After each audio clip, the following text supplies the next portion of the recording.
What's up, guys? Instigator92 here.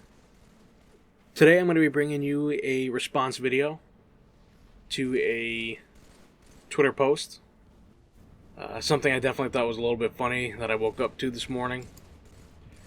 So, last night I have someone that I sometimes have a back and forth with on what's better.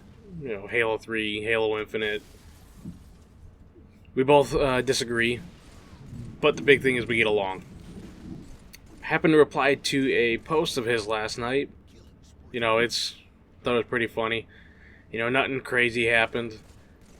And then I go to my notifications and notice that someone has quoted my comment on this post. And guess what? They blocked me. I can't even respond. All because they absolutely hate Halo 3. But my god, man. To go and take something like that so personally and then go and make your own post that I can't even respond to even if I wanted to because I happen to get blocked. Holy shit. So, since all this has transpired, now I think I have to reply. And this is kind of the only way I can do it.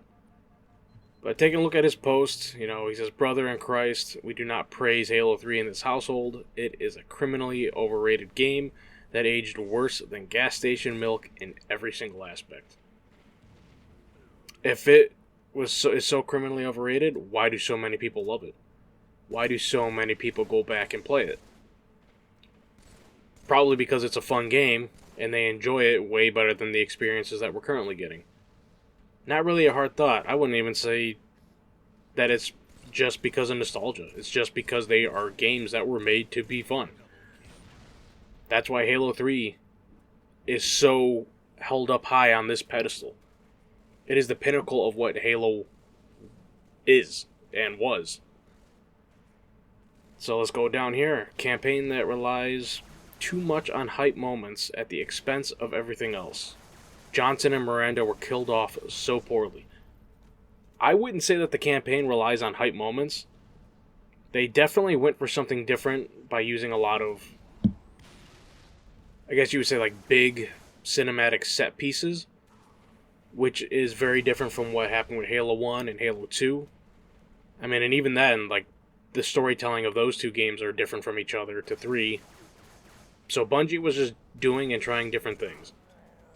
Were Miranda and Johnson killed off poorly? I guess to each their own. I get what Bungie was going for. And you know what? I don't have an issue with it. Would I change it? Maybe. What would I change it to? I don't know. I've honestly never thought much about it because I didn't have an issue with it at the time. So that's just like a really weird critique, especially if someone's first Halo was Halo 5 and they love Halo 5 so much. I don't know if you can have an opinion on storytelling. That's my 2 cents. Moving on. Poorly balanced multiplayer that also locked maps and playlists behind paywalls. Everyone's going to have their own opinion on what their favorite multiplayer was, sandbox, balancing, and all that. I do feel that Halo 3 was definitely the more balanced game that we've had in the series. Every weapon kind of had its role, and it fulfilled that. Nothing ever felt like it was super garbage or super OP. The battle rifle, I know it's a common complaint. People say that it was a little too strong, a little overwhelming. I think that's an okay opinion to have. I mean, I don't feel the BR was overtuned by any means. It definitely didn't have a huge range. Did it have more than the assault rifle? Yeah. I mean, I think your fully automatic weapons should have some kind of balancing where maybe they're more of a short to medium range, whereas the BR was more medium to long. And if everything was close enough that the AR or the BR could win in short, especially depending on the player's accuracy. So I didn't think it was a big deal back then. Apparently, this person did, and who knows if they even ever actually played a lot. of like the older games to really like feel them out. Now, as to the paid DLC packs and locking playlists behind a paywall, that's something a lot of games did back then. You know, Halo definitely wasn't the one to pioneer paid content. I think that was Total Annihilation in 1997. A quick search shows. And that was just something they did, because if they didn't do that, then we wouldn't have even had the extra content. Nowadays, the way we get extra content is all the skins and cosmetic stuff that people buy. That pays for the packs.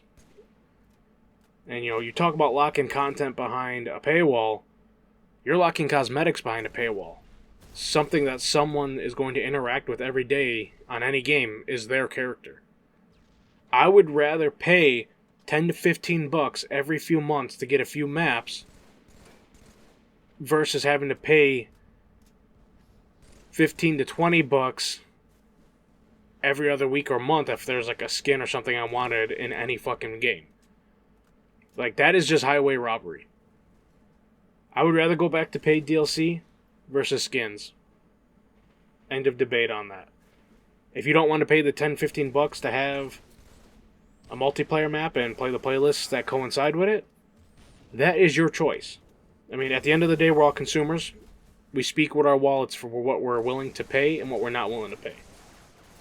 But if I want to make my character look as cool as I want him to be and to represent me in a digital form, I shouldn't have to pay for that. That should just come with the base game. And that's another reason why, like, Halo 3 and even Halo Reach, their customizations are things that people like, because it was all in the game. We earned it. It wasn't something that I just took out my card or my PayPal and spent 20 bucks and I'll go, look at my guy. Everything there, you had to grind for. You either accomplished achievements to unlock the armor, like in Halo 3, or in Halo Reach, you just grinded and purchased your way through all the armor pieces to get the selection that you want for the character you want to create.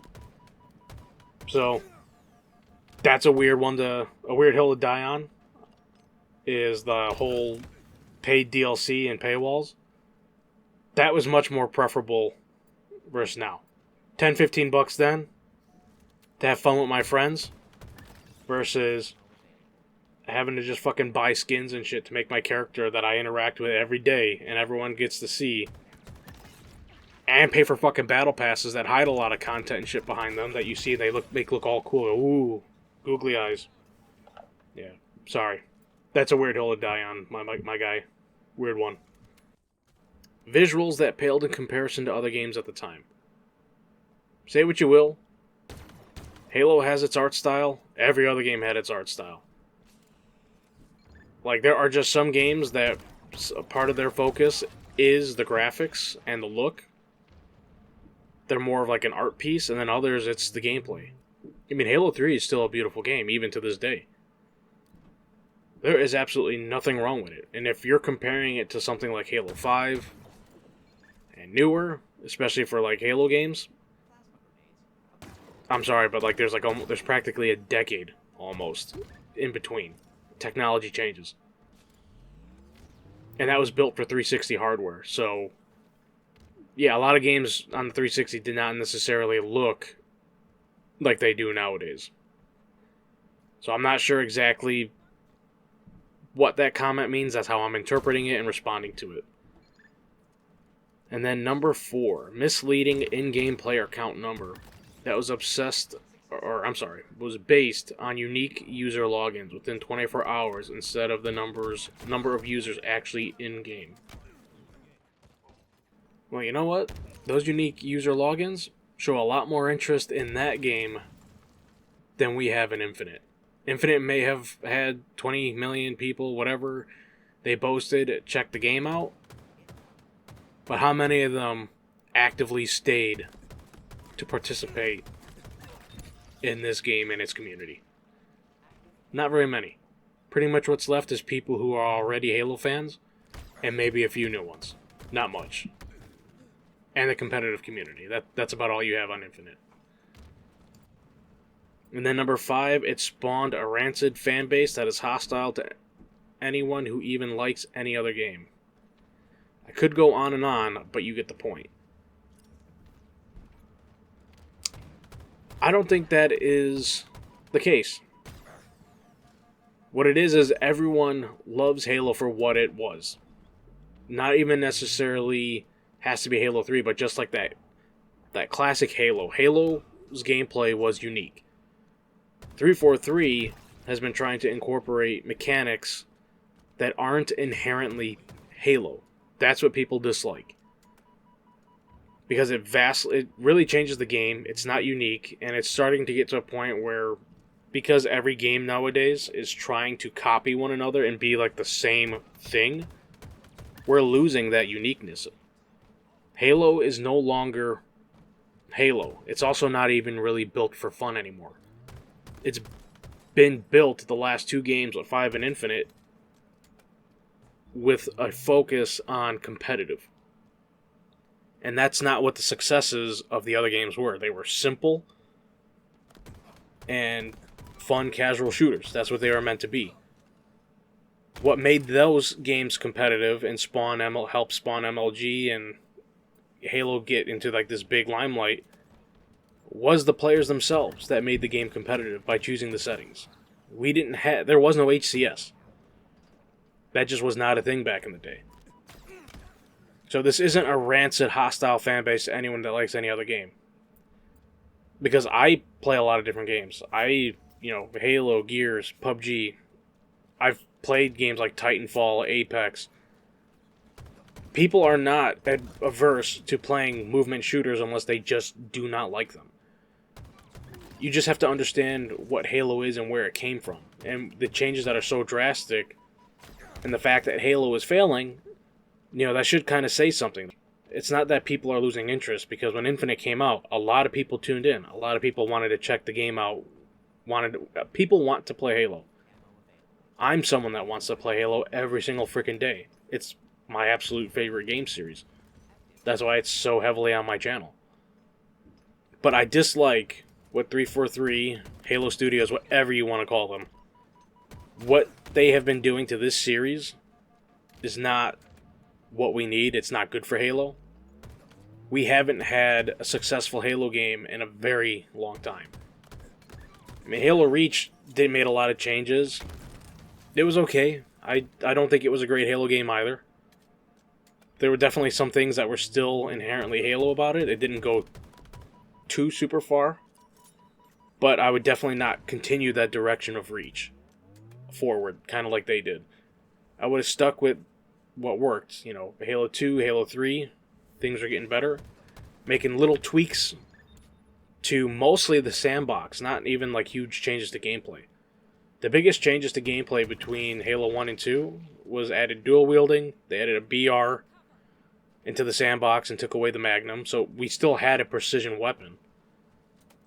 Then we go to Halo 3. They kind of changed a few things around. The assault rifle came back. We still had dual wielding.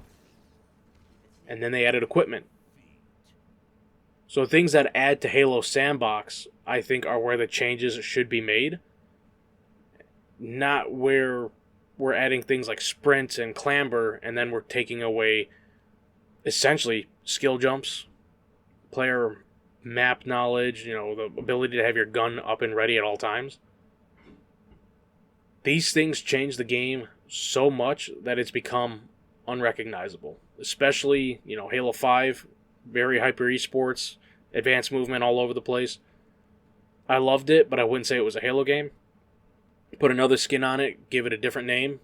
Okay, I will play more of it. We're at Infinite now. They went in the right direction with the art style, for sure. Gameplay, not far enough for me. I don't think I would have had too much of an issue if G-Slides got killed.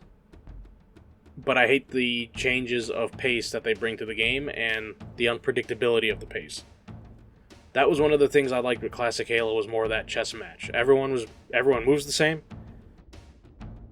And then it's just on you to do your best with the information that you have from all your time spent playing.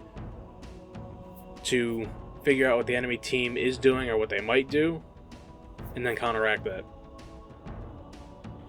Okay, bit of a long one here. Do appreciate everyone stopping by, hanging out, listening to kind of what seems to have turned into a little bit of a rant while I was kind of responding. Sometimes that's just what happens when you're passionate about something, especially when you have a really strong belief in how you think something should be. So, let me know what you guys think down in the comments below. I'll be keeping an eye on it, responding, interacting with you guys. And as always, please leave a like and subscribe. And hit that notification bell if you want to see more content like this and some of the other stuff I've been doing lately. It really helps me out in the channel. And it just really lets me know that I am doing something right. And that people are actually liking what I'm doing. And so with that, catch you guys on the next one.